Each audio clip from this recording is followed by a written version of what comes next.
Welcome to the Level Up Sports Show. I'm your host, John. I have my analysts, CJ, James, and Wes to join me today, talk about sports. We got a lot of things in store, talking about the NBA Finals, who we see winning. We're going to talk about the Timberwolves a little bit. Also, who is the number one player in the league for the NBA, in our opinion, for the postseason. As well, we'll get into a little bit of talk with the NFL. So we'll start off the show with our first question. And the first question is, after watching this year's playoffs, who, in your opinion, is the NBA's best player in the league? I'm going to start off, and then we'll go to CJ, and then James, and then Wes. I picked that the best player, and this is basically for the postseason. I would say Luka Doncic. Um, and that is almost with a caveat. If he go ahead and close everything out, and that'll be the seal on the deal, I would say him. And the reason being is just the way he's been playing. Each game, he's taking every game where it's like it's no tomorrow. He has a sense of urgency. He doesn't try to let you off the hook. One thing I've noticed in the stats for the Mavericks, after they've lost a game, I think I don't know what the record is, but they pretty much haven't lost a game after losing one game, um, even since early back in the season, after the trade deadline, that is. So I would say him. The guy's averaging 33.9 points per game, 9.2 rebounds, 9.8 assists. It's just the way that he takes over the game offensively. Even with him being injured, he's still being consistent. He has not like fallen. Even with that, he's still playing. I wouldn't say lights out defense, but he's playing enough to get everything that they need for the Mavericks. So I'm going with Luka Doncic as my best player for this year. Uh, who do you have for that, CJ? Um, so I misunderstood it, the question. So I went with the best player for the league, more like an MVP, whatever. And I was going to say Shea Alexander. Now, if we're going to talk about including the playoffs coming up to where we was at to see how people have played both regular season and in the playoffs, um, I probably I'm probably going to lean towards the best player. Probably, well, no, yeah, This is yeah. just keep in mind, yeah, just include all of it, include the regular season as well as the Well, postseason. then I'll probably stick with Shea. I'll probably stick with Shea Okay. cause man, he's done his team a great wonder. You know what I'm saying? This year, you know what I'm saying, he averaged about 30 something points in the regular season and in the playoffs. And even though Joker was named MVP again, bro. Like Joker, to me, it's a default because Joker shouldn't get it because Joker in the regular season averaged 26. Murray teammate averaged 21, and then he had three other teammates on that team. The start of the starters, they were still in double digits. Alexander didn't have that. He averaged 30 points. The next closest person was 18, and then it rounded off to not everybody was in double digits. He has a bigger workload than Mhm. a lot of them, and they were still the number one team out the West. So I say the boy. I think Joker deserves his credit, but I think Alexander should have got his due as being the best player, being the best player right now for the league. Now, now we definitely saw a glimpse of what your boy could do for the Timberwolves, but I think his moment's gonna be next year. Talking about for Anthony Edwards. Anthony Edwards. I think Okay. his moment's gonna be next year. He like this, you saw the glimpses of it. You saw everything. This is everything. These are the highlights you're seeing of him maturing and getting Mhm. there. So I say next year probably be him. He'll start to show out to probably be competing for the number one spot. All right. James, what do you have on that, man? Just including all of it as a synopsis, who is your best player in the league that you saw for the NBA this year? Yeah. So kind of looking at that question, I was actually before, we could even think about this question. I was watching, Dallas close out, and I started to think, man, Luka seems to be like the greatest player in the world right now. But then, of course, I had to think about it. I said, well, okay, that's what it seems like, but without a doubt, Joker's still the best player in the world. And if we were to exclude, like you said, John, you said, okay, just kind of looking up to the playoffs. If you look at the playoffs, yeah, we could say Luka. We'll definitely make a case for Luka. It's based on how you do that question. Luka is the best player in the playoffs right now. But overall, for the league, best player overall, when you look at, how a player plays, Joker's still the best player in the world. And I know CJ downplayed Jokic a little bit, but if you look at Jokic's number, it's ridiculous. Like video game numbers, about nearly 60% from the floor, and then as a big man, he's shooting about nearly 40% from downtown. I think at one point he did get to 40%. He probably dropped a little bit. Didn't see the last stats, but 80 something percent from the free throw line, and then you're a monster on the boards. Dude can't barely jump, and he's still nearly averaging triple doubles. It's just amazing. It's just ball skills. It's just the way he moves. It's a smartness. That dude is just a genius with the basketball in his hands, man, and he does great things. But Luka, I see he's like the second best player coming behind him without a doubt, because you can't guard that guy. I think since they created this step back shot, now he's become the master of the step back. It doesn't make no sense, like, because he knows how to drive and take those 2 steps back, and now he's taking open shots when he does that, and he just float them things up there like nothing, like butters. Things just drop in the bottom of the net. If you watch him, he shoots that with confidence, like he know he's gonna make it. And his plays elevated so much, man. I was talking to my brother in New York, and some other ones. They think they know basketball, man. They talk about Luka Doncic is not that good. I'm like, are you kidding me, man? They were I forgot what scrub they were comparing him to, man. It was like a joke. I'm like, Luka, if you watch him, this dude know how to play ball. Look at his numbers. Watch how he's increased from last year to this year. When you look at his numbers, he's becoming a better shooter, become more effective. But the best player in the world is still without a doubt the Joker. But Luka is right there behind him, playing great ball. Those guys, they know how to affect the game in all facets of the game. We talk about Luka's defense; it's getting much better. He's playing defense because he wants to win. He sees he's there, he's almost there, and he's hungry, and he could feel, that they're getting close to this thing. All right. What do you say about that, Wes? Who you got for your best NBA player this year?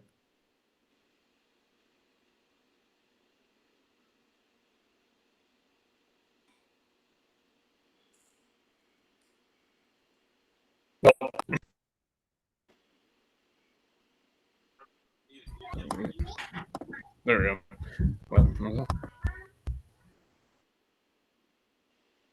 Sorry. Yeah. So I'm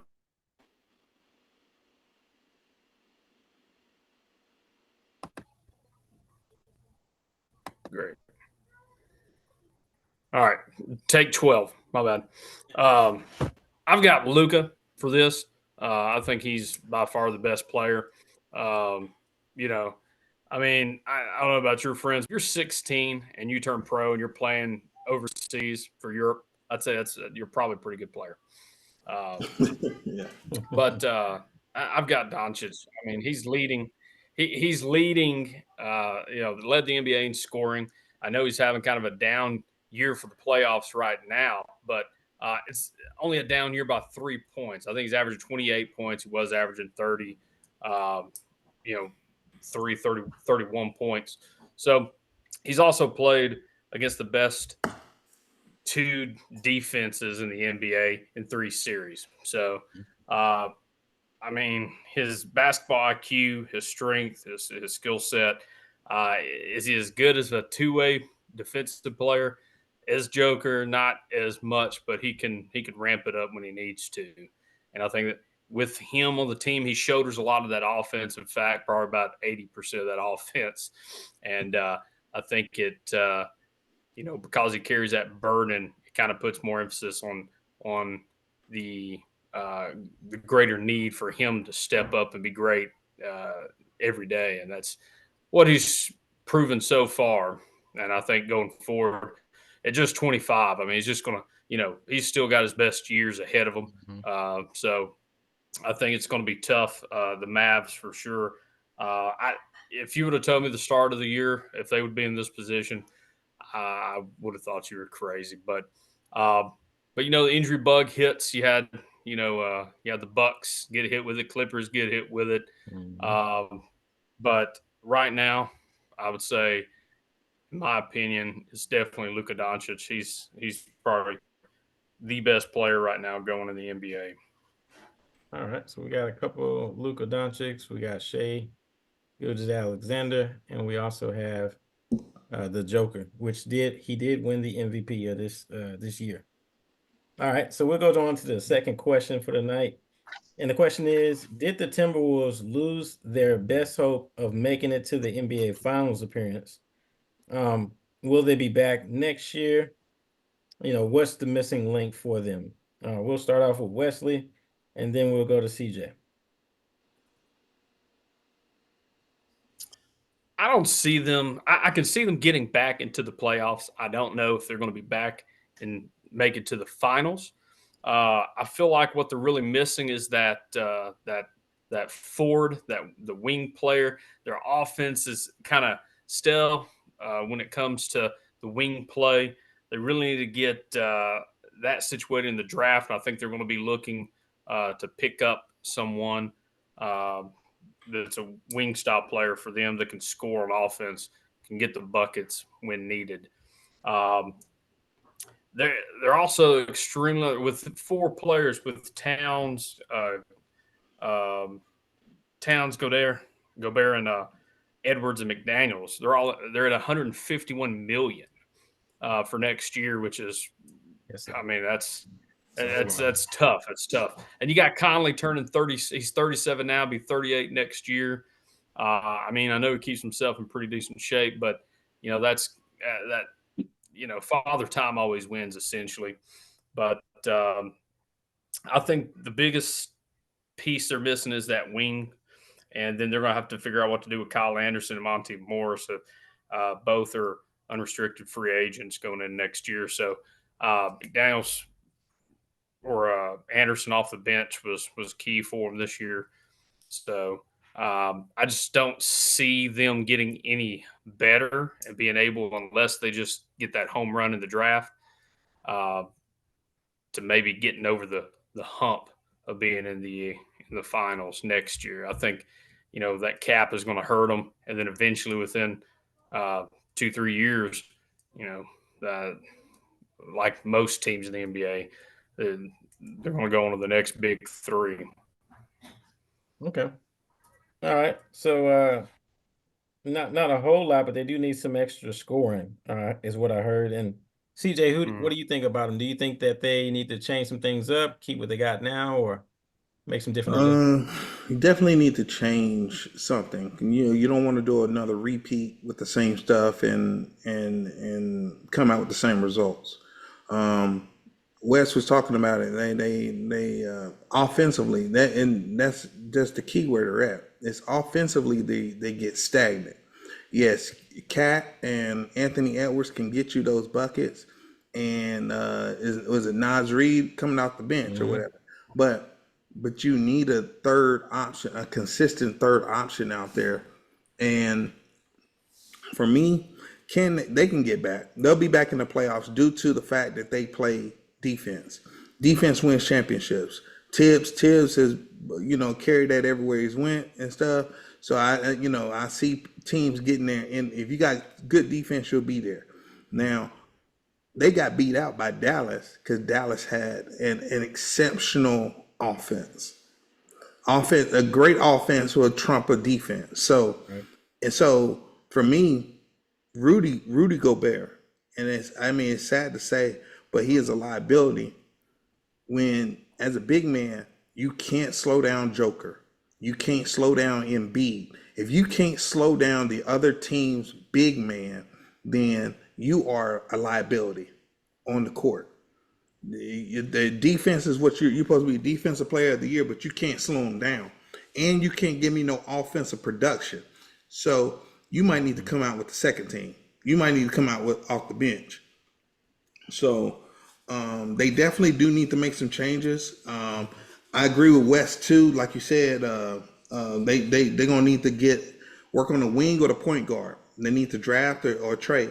Uh, I mean, you could, if you want to keep Rudy, keep the Twin Towers, because Biggs is still a factor.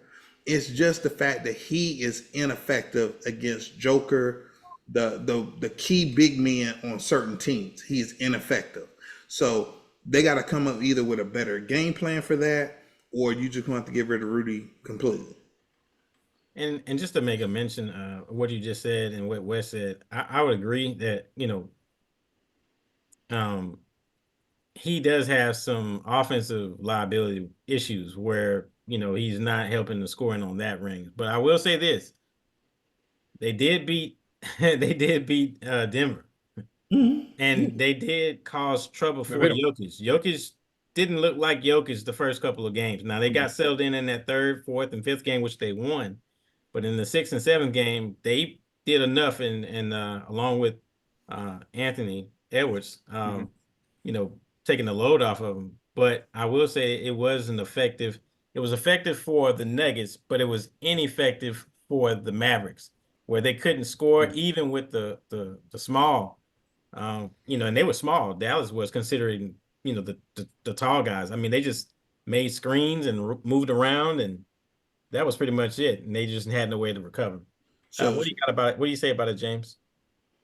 Hey, so all you guys are saying a lot of good things, man. But if you look at on your point that you just made, John, if you look at Denver, they're able to beat Denver because Denver really, if what's his name is not on point, I just don't Murray know or why I just Porter lost Jr.? it.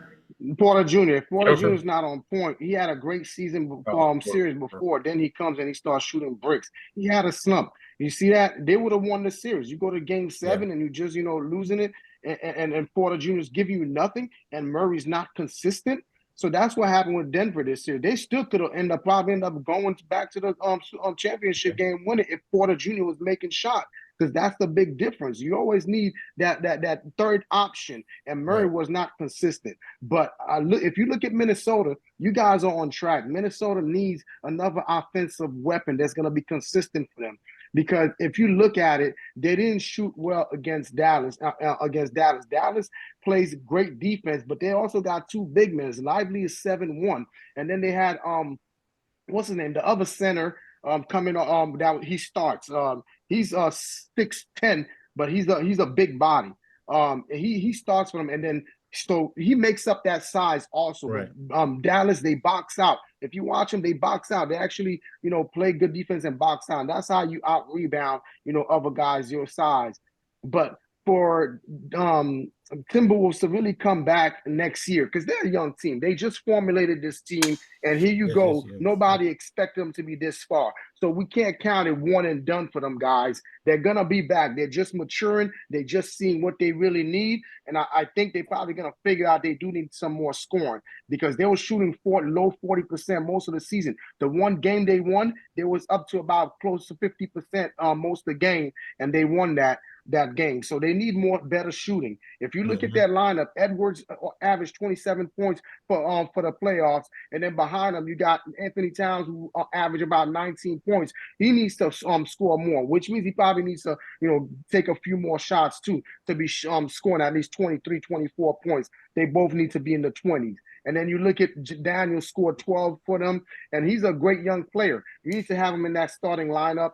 Give him more of a role because he showed that he can play ball. Maybe he could be the difference maker as they move forward, to kind of build on that. Mike Conley, we know he can make shots. Like you say, he's getting old, but that guy still makes shots. He still plays effectively. So they got some guys who can score, but it's just them really figuring out those pieces. And if they could pick up another offensive player, maybe Goldberg needs to go on the bench and start Reed in there because he gives you more offense and he also packs a good punch on defense. We saw how when Goldberg went out on foul trouble, I don't remember which game was it in one of those series, he stepped up big and it was in the Denver series. He stepped up big. He was playing great defense against Jokic as well, and they end up winning that game. So all in all, I think they got something good. They're playing great defense. They do need another offensive piece, however. Maybe put Gobert on the bench and find another starting scorer who could actually, help him out with that.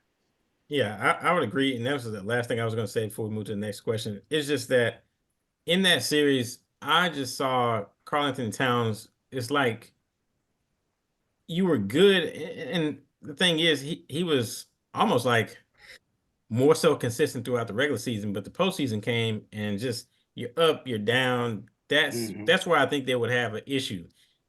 In the regular season, you can kind of do that. You can have game where you have, take off here, take off there, whatever the case is. But in the playoffs, you don't have time for that. You basically the first team Right. to score is who's going to win it. And so, with him, I think, and for the Timberwolves, they got to have a go-to player where at least giving Anthony Edwards at least 25 points. If he can just get that, he's going to play. He's a two-way player anyway. Even if that person doesn't do as well on the defensive end, which they are a defensive team, the scheme itself will help out that person. But that person needs to be able to consistently get 25 points. If they don't have that, I don't know. I don't know if they make it back because a lot of teams, you see them get to that conference, championship. But man, we may not see them ever again. We may not see them ever for the career. It's just like that in basketball. Sometimes you can have an injury. Injury could dethrone all of it. So you never know. So look at the Bucks. Yeah, Bucks. You win the championship. After that, injuries have really plagued them ever since. So Townsend, he shot 37.9% against Dallas. So for the series, he had the first two games where he shot great, and after that, it's like Dallas either figure out how to play defense better on him or what. Apparently they had to because Towns, he's a great scorer. He knows how to score. But when you put bodies on people, you should, switch people around and you kind of, give them some different looks. Yeah, the defense got real. Either that, but I don't think he got cold. I think the defense for Dallas stepped up. Those guys play defense. They got a lot of big bodies to throw at you, and they did that. If you look at their size, they got pretty decent size. Dallas is not a small team down there with those two pickups they made mid-season. PJ Washington, I'm not going to talk too much about it because we probably got more to cover. I got you. Yeah. Another thing I was going to say with him, Karl Anthony Towns, little do people know, the guy is almost, what is he, 7 foot? I don't understand why he's not on the block more. And if I'm him, I'm working on my footwork in the post. Who are you talking about? Sometimes Karl Anthony Towns, the thing is, if his shot is not going, the number one pickup for that foul, get to the line, but use your size. I mean, it wasn't like Dallas was so big on him. Like, you got Luke Garza, but I'm like, you can at least go on the block and set yourself up, get yourself back in the game that way, slow it down. And that picks up a lot of things. It makes up for a lot of things as well. I think that's right. I think what we're talking about now is coaching. That's kind of coaching right there, because you got to tell your player, like you said, when he's off, get down in the block and stuff like that. We're talking about Dallas went small. When they went small, put Rudy on the bench and put, like you said, Naz Reid out there. You know what I'm saying? That's coaching. And they may have the players. They just need the coach need to make better different adjustments. Better adjustments. All right. Hey, for your point, John, he shot as well. Like I'm having a bad. Say that one more time, Wes. Good. I'm sorry. No, I was just saying. I was saying the player too has to turn around and say, "Well, I'm having an off night, so I need to find another way to help my team win." And that's either putting a body on somebody, assisting, or being better on defense too. But it seems like this day and age, I think coaches are afraid to coach because they feel like, each year they're on the hot seat, whether it's year 1, year 2, or what, because their star players could get them out the door. That's true. Yeah, that's good. And I don't know if CJ, if you're the one who said it or was it John, but yeah, he does need to go back in the block a little bit more. I think it was John who said that. He needs to go in the block. You're 7 feet tall. He shot 0 of 8 on game 3 from threes. And then I think it was 1 of 5 in the next game. And the last game, he was 2 of 9. That's a lot of, 3-point volume. 8, 5, and then 9 3-pointers. Yeah. And you're not shooting it good. If you're off, go to the box. Get the ball down low. They can't stop you. You're 7 foot tall. We'll see if they learn from it as this off season goes, and see if they make up any pickups for that team. All right, we'll go to question number 3, and this is going to the NFL. We'll start this question for James. And the question is, was it a good call on the Dolphins to pay Jalen Waddle $28.25 million a year, which is the 4th highest annual salary amongst wide receivers? And of the $84.75 million contract he has, $76 million of it is guaranteed money. So the question is, are the Dolphins, in your opinion, two of the top teams in the AFC? And James, we'll let you start that one off. Yeah, so this two-part question. First, I'm wondering, is this a good contract for the Dolphins? You know, is he worth that much money? I mean, Waddle's a great receiver. I see his stats. He played great for them, and with him and Tyreek Hill, that was a great duo. But I'm just thinking it's a lot of money. I don't know if all that money and then all that guaranteed money, does it really put them in a good position? I think Waddle was hurt for a small period of time last year. I mean, these players get hurt, and that's a lot of guaranteed money with a 3-year contract. So for me, I think you probably could have given him less, but I don't know what situation Dolphins were in, but I definitely would maybe they did try to see if they could, try to get, less of a contract for him, and maybe it just didn't work out. But if I'm paying them all this money, I have to know that this is going to work, for the franchise. That's telling me I'm going to spend this much money on this guy. Tyreek Hill, he has to be amongst one of the four top receivers receiving, more than that 28.5 million a year, because this guy And he's is just great. he's only got 30 million.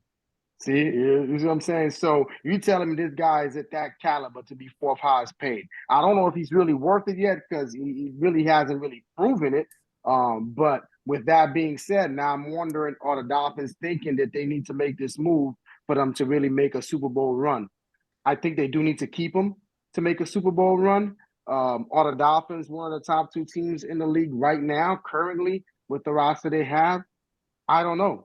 Maybe. I'll let you guys weigh on that. There's a lot of great teams out there. I don't know. Maybe they're 3, maybe they're 4. I know they're up there, but I don't know if they're the top 2. All right, so we'll go second with that question. We'll go to Wes, and then we'll go to CJ. Yeah, I don't know if it was the best deal. I mean, it was the best deal for Waddle. I'm sure he's happy. Yeah. I mean, he has 1,100 yards and averages 6 touchdowns each year he's been there. He's been there 3 seasons. I think I would have just kind of maybe given it another year, and saw what I had at the end of this season and try to negotiate some things. Because they're 3.4 million under the salary cap, which is the least of any NFL team right now. So what they have, they have. I don't think they're going to be going out seeing what they need before trade deadlines and grabbing it. So I mean, they're all in at this point. And look, $30 million for Tyreek. I mean, 25 millions in child support. So I mean, the man's he's gonna have to play. But it handcuffs them. I mean, it's putting all your eggs in one basket. Who's to say Tua's healthy? Right. Hopefully he stays healthy throughout. But when he's not throwing to him, someone's gonna have to step up. I think they needed they needed some help on the line. They needed some help in the secondary, and it's just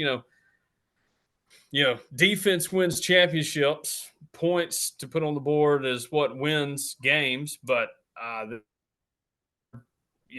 they're struggling on the defensive side. Offense wise, they're a beast, but they're going to have to stop somebody with $3.4 million to spend on that aspect. I think it just really handcuffs them going into this season. So it looks like it's all or bust. Gotcha. CJ, what do you say about it, man? I'm kind of with James and everybody else, man. I think it was a bad contract for the Dolphins to give him that much. Because my thing is this is when you pay a player that much money, you paying them that much money, you're saying that you are the guy. You are the difference maker on the offense. And for me, a lot of what football has been seem like it's getting to, or with certain positions or whatever, or certain characters, some of them don't prove it. Some of them don't prove or show enough that they are that guy. Now we're talking from him coming from Denver, and Russ wasn't a great. I mean, Russ was a decent quarterback, but Jalen wasn't putting up great. I mean, like he said, he got 1,000 yards. He got over 1,000 yards, but Tyreek Hill was getting close to almost 2,000. You know what I'm saying? So it is, and you made him one of the fourth most highest paid wide receivers, and he hasn't proved nothing. I would have gave that to Justin Jefferson.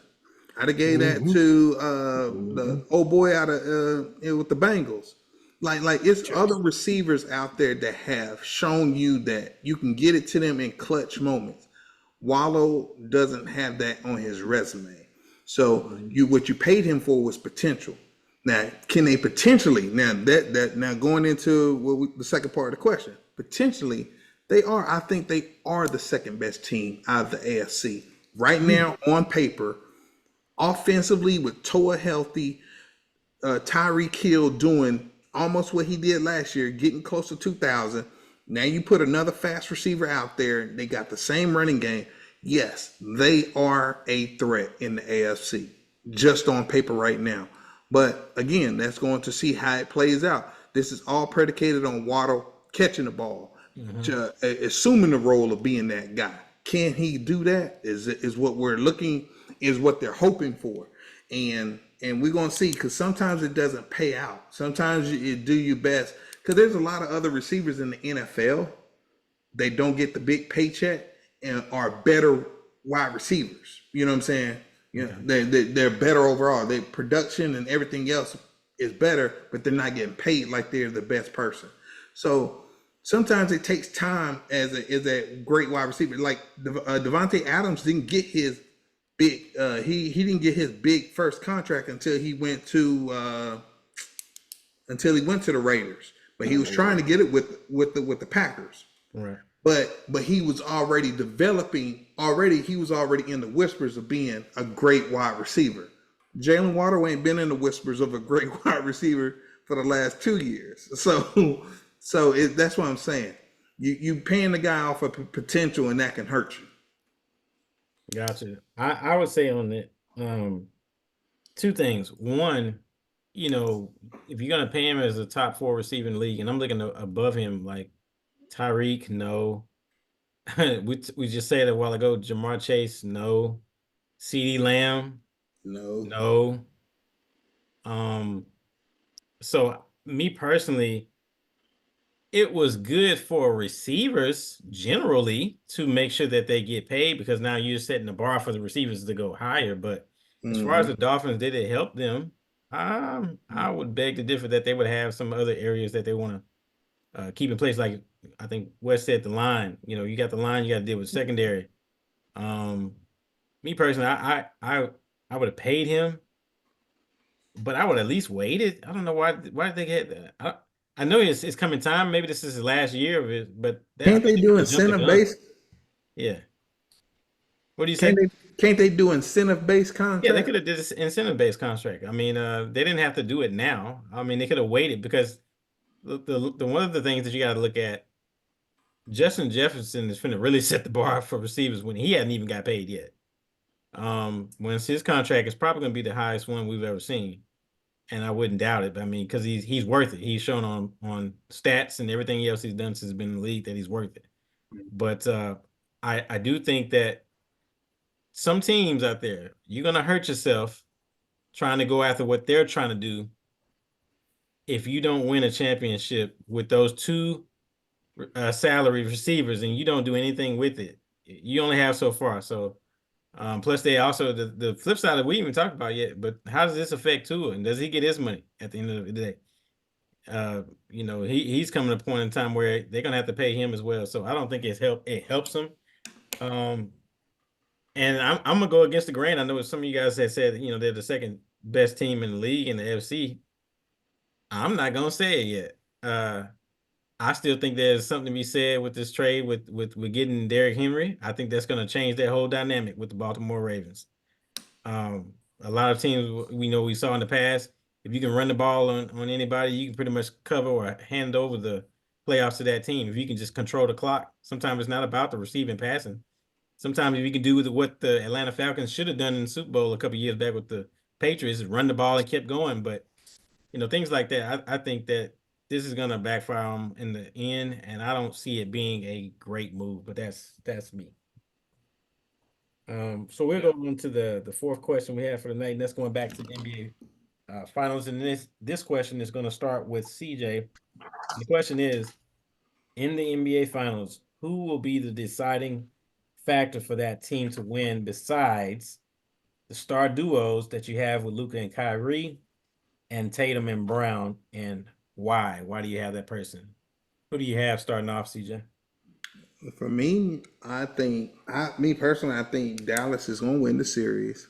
They're going to win, and I think it's going to be predicated on Derrick Jones Jr. Because the talk is we know what Luka and Kyrie is going to do. Like I said, they need supporting cast that's going to carry on, and Derrick Jones Junior is going to have to be working. He's probably going to be sized up against Porzingis a couple of times on some switches and some screens. So I think it's going to be prevalent on how he responds and plays and handles Porzingis, because Porzingis is they're talking about everybody stay talking about it. If Porzingis plays, Boston got it, and but that means somebody from Dallas got to step up. You know what I'm saying? Somebody from Dallas got to step up. Somebody's got to put some clamps on them and not make it easy for Porzingis out there. And it will have to be him, even though he not the center, but he's power forward. But I think for Dallas to get over the hump, he is going to be the factor. His numbers are going to change in this games. He'll be double digits in scoring and probably hold and some key blocks or whatnot on the defensive side. All right, so I'll take the second part of that, and then we'll go to James and then the West. I would say, and we're not gonna pick yet, but I got some key people that I think is gonna be the determining factor who wins. My guy would be out of the two teams is Derek White. Derek White has averaged 17.8 points per game.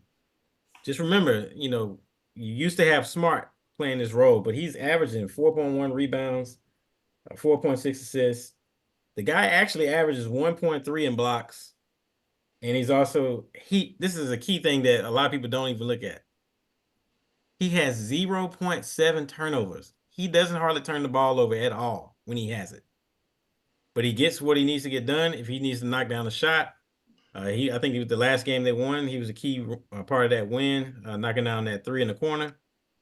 So I think it's Derek White. I mean, just everything that the guy does, it's turning to gold. So I got Derek White. And what do you say about it, James? And then we'll go to West last. So I picked for both sides, of course. You know who's going to affect either series. PJ Washington and Derrick Jones. Y'all said Derrick Jones already, but both needs to, both need, like, Derrick Jones needs to step up to play a bigger role and put more buckets up. PJ Washington, he's been consistent. So between both those guys, they got to continue stepping up for them.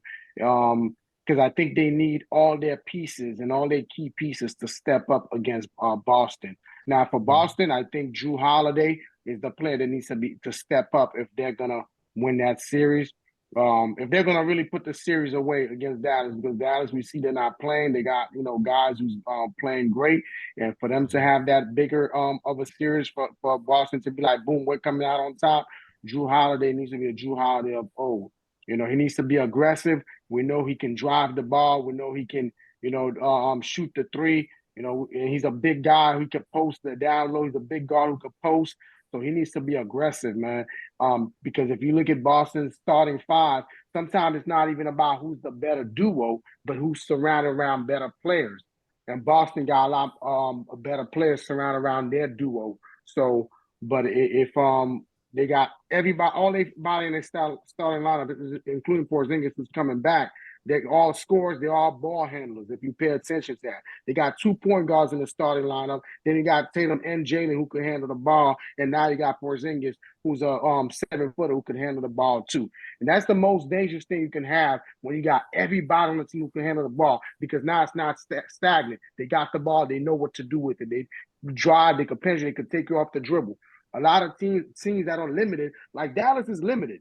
They give the ball to Kyrie and Luka to be able to do dribbling and dance around. You know what I'm saying? And when you limit it like that, you pass it to the other guys. They just become shooters because they're not confident trying to penetrate and drive that ball. That's what makes Boston more dangerous. So I think Jrue Holiday do need to step up against this Dallas team to make a big difference. All right. What do you say about it, Wes?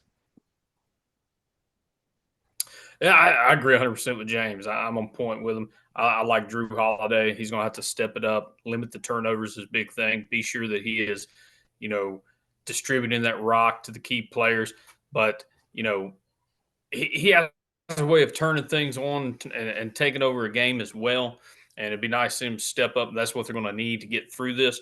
But, on the other side of it, again, not to mimic James, but I do think Washington's just going to have to step up and be that third guy for him if they're going to get through with this, because more than likely he's going to be off guarding Porzingis, and that's going to be tough with him coming back fresh. But we don't know how healthy he is, but he is coming back, so we'll see how that matchup works out, if it's in their favor or not with the youth.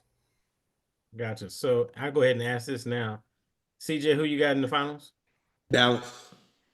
James, who you have? Boston. And Wes, who you have? Celtics. All right. So I heard Dallas and 2 Boston, correct? Yep. All right, so I'll make it even. I got Dallas. One, because I'm a true Laker fan, and we're just not rooting for themselves. Hey, that's what I'm saying. I already knew I knew your stance. Hey, so, I'll tell you what, when you get Bronny James next year, y'all gonna be set. All right, so we'll see how that goes. We'll see how the finals. It'll be starting on Thursday night. All right, last question for this evening is going back to the NFL, and you can go either way with this. But the question is, who will revive the career this season, Justin Fields or Russell Wilson? And explain your answers with that. So for this question, we'll go with Wes. You'll start off, then I'll go to James, and then CJ, and then I'll go last. So Wesley, you'll go first. Well, I guess the biggest question is who needs to revive it most? And I think that's going to be Fields. But, Russ was, I believe he was one of the top 10, 15, I believe, quarterbacks last year. He didn't play terrible. He was just on a terrible team. Now he's moving in over. He's got a better situation with Tomlin and Matt Canada being gone. But Arthur Smith is there. And I don't have a lot of faith in Arthur Smith as a Falcons fan, because I just, I got to see that firsthand for a couple of years. Najee's in good shape, but I think what we're going to end up seeing is going to be some wildcat formations this year out of the Steelers, involving Najee and Fields and Russell in the backfield. So that'd be interesting. But I mean, to me, it's Fields, but I don't know if he's going to be. I don't think he's going to last too long in that role. I feel like, Russell's got it, unless barring injury. It's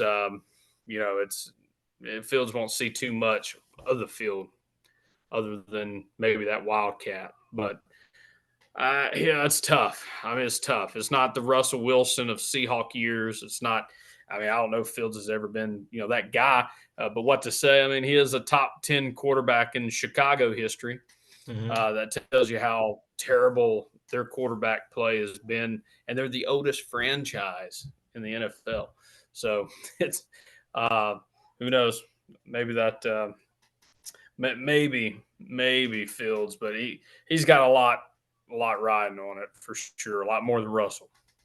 All right. Well, I'm gonna give you a quick stat before I go to James. You said something about Arthur Smith. So one thing I will give you with Arthur Smith, he probably is not the best head coach because that was his first time out. However, just want you to remember in 2019 and 2020, he was one of the NFL's top offensive coaching offensive coordinators, where in the red zone touchdown percentage, they were 75.2, and they were ranking 5th in points per game and 5th in total offense at 379 yards per game. So when he's just focusing on the offensive coordinator position, I think he'd be a lot better.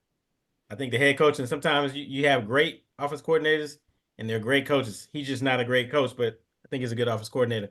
James, who do you have for that question? You have Fields, or would you say Russell Wilson?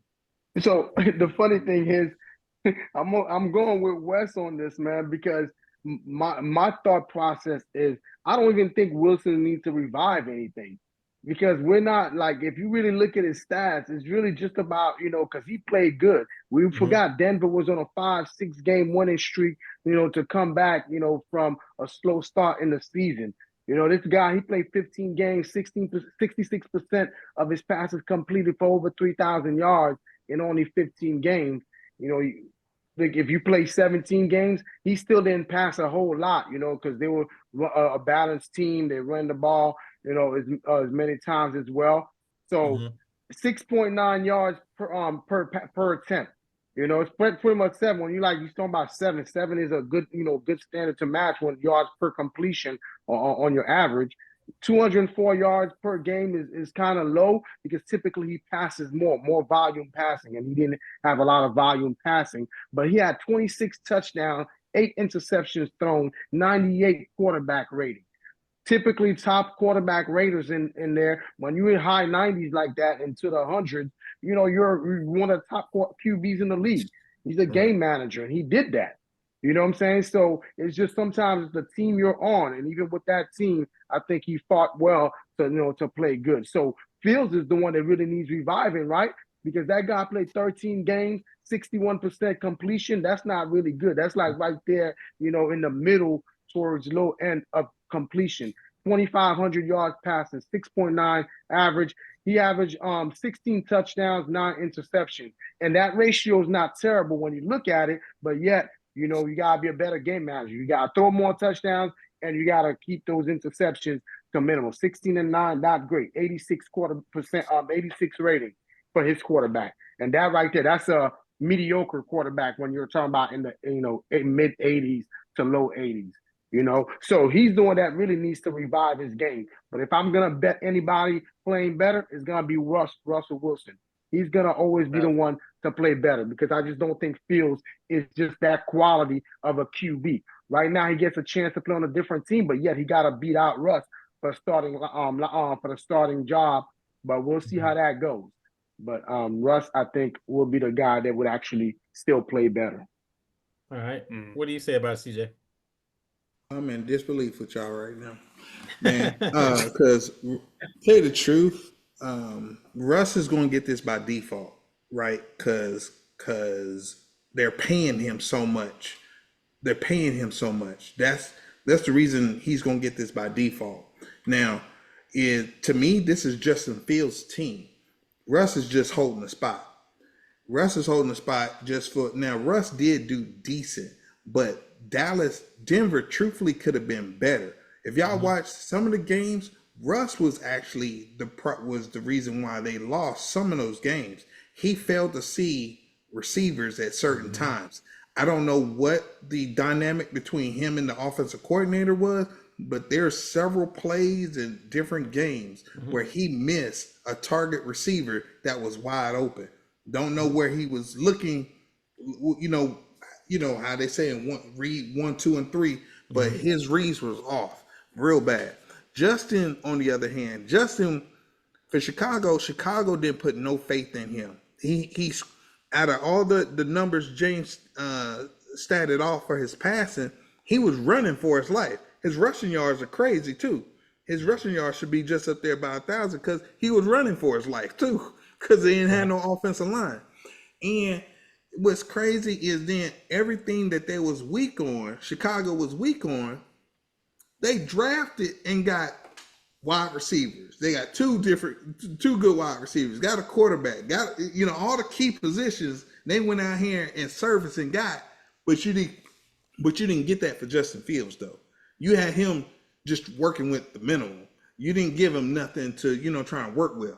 So is this going to be a revival of a season? I think Mike Tomlin, because Mike Tomlin, I think, is still going to be the head coach for probably another 10 years for the Steelers. They see Justin Fields being the quarterback for Pittsburgh. Because most quarterbacks, they want you to be, the Pittsburgh's quarterbacks have been big, mobile, got a good arm, and they can, all they need to do is make good decisions. I think that team is Justin Fields. It's just Russell is just holding the spot because of his pay. Now Russ in a sense can revive and show what he does to train and develop. He can show others that he can try and get to being the Russ that was in that Super Bowl year, but Russ really needs to make some better decisions because Russ was with that bad team. That team shouldn't have been as bad as it was for 2 years straight with Russ at quarterback. Remember when Russ went there, everybody was like, oh man, Dallas got all these weapons. They got all this, they got all that. And then you add Russell Wilson and they had a duck of a year with him. So to me, I think it's more on Russ to show that he can still live up to the potential of being a above average quarterback. He was in the mid running. I need him to be in the top 10 quarterbacks like he was before. Because used to be, man, I used to hate when we was betting and final fantasy football and stuff. I hated playing against Seattle because Russ would always find receivers. He was just finding receivers everywhere, and he could scramble. Mm-hmm. But when he left from there, he just hasn't been that type of player. Can he get back to being that player is that type of question. Just not super terrible, but I need him being right there in the top 10. Hey, but he had some good receivers in Seattle. Who he had in Denver? Don't tell me Judy. That's right. They paid him. He's the 4th highest paid receiver. You know what I'm saying? So I will say he did have a lot of hand more in Seattle than in Denver. Absolutely. And I will say this: the Steelers are only paying $1.21 million for Russell. Yeah, that's they're all they're paying. $3.2 million for Fields. That's right, because Denver is paying $39 million for Russell to play against. That's who's paying. Denver's paying. Denver's paying. Thanks, Russ. Thanks. So basically, what I have for this is definitely. I know you guys were saying it's Fields that could revive his career. Me personally, I look at it 2 ways. One, for Fields, as we already stated, and CJ, you hit on it last, he didn't have an offensive line. The man was running for his life. He had to run. Every time you've seen him in the league playing, he's running for his life. They didn't have an offensive line. Absolutely. This is the first time he's going to have an offensive line going to Pittsburgh Steelers because their organization believes in having a lineman that's going to block for you. I don't think I've ever seen the Pittsburgh Steelers without an offensive line in my life. Second point, I would say for this, right. If anybody's to say that they have something to prove before they get out, what do we say about the movies with Rocky? Rocky was older and he always had to defend himself, right? Yeah. Rocky had to fight off. First he had to beat Apollo, then he had to beat Mr. T, then he had to go with Drago after his buddy goes down. Okay. Russell Wilson is in that point where he's that Rocky guy. He's at the end of his career. Let's get real. And he's won 1 Super Bowl. To really solidify yourself, you need to win 2, right? Okay, you go to a different organization. You got the Pittsburgh Steelers. Let's see if Sean Payton was totally wrong in how he tried to coach him, and the other coach before him that came from the Packers. Let's see if they were wrong on how they tried to coach in the scheme that they set up for him, or was it truly him? I think that is maybe the part that it was maybe the scheme wasn't right for Russell, because you had a certain scheme where they run the ball, they're going to play solid defense, and then after the play action is set up, he would go to those people down the field or in the middle of the field to the outside with Baldwin, or whether that was Metcalf, or whether that was tight end when he got down the field. So I feel like if it's anybody to revive, it's really Russell Wilson. One, to show that he still got it, and that, he was, because he's the one that was out there. Think about it. He's the one that said, "Let's ride," when he got to Denver. They didn't ride anything. I mean, he fell off that horse pretty fast. So, me personally, I think is Russell Wilson to kind of revive himself, because Hey, Justin but Fields check got this some out. time. He's got some time, but Yeah. I think Oh, Russell. okay. Yeah. What you about to say, So that's Jay? what you said. You think Justin has some feel? That's some time. That's what I was gonna say. What about Yeah, Justin I Fields? think Say this Justin guy, Fields has some time. I mean, because he's yeah, still young. He's still because you young. draft him high, you Yeah. expect more from him. But I see what you're saying. He got time. Yeah, Okay, he's got time. Let Russ he got in time. his wave on out, and give him as much as he can. And then after that, it should. I do agree that it will be Justin Fields to take, if it's there for him to take. If he's willing to excel in that position, I think they'll do well in that order. But I think Russell's, let him finish his career off, and Justin take the reins after he kind of watches him take it. It's Hey, going to be a I good got a year for question for Najee. CJ. That's all I got to say. I got a question for CJ. Hey, Okay. CJ. So you say that you need Russell to be in the top eight quarterbacks. Top 10. Right? No, top 10. We're I in the thought you top said 10. 10. So check this out. So he's 98 quarterback rating, puts him at number 8 for the league last year. Oh, he did? Number 8. Yeah, exactly. Yeah, absolutely. Hey, in fantasy points, he was like either 11 or 12th. And for touchdown, he was with 26 touchdown. He was number 9 behind Patrick Mahomes' 27 touchdown. Oh. How many interceptions did he have? Oh, he had 8 interceptions. That's why I gave him his interceptions wasn't. He didn't have a whole lot of interceptions, but he definitely could have had more touchdowns. Yeah, I agree with that. And I do believe there were some games, and they had. You can look at the stats now. You can go to YouTube or whatever, check out the old stats. But there were some games that he and Peyton were not on the same page. You got to understand. Yeah.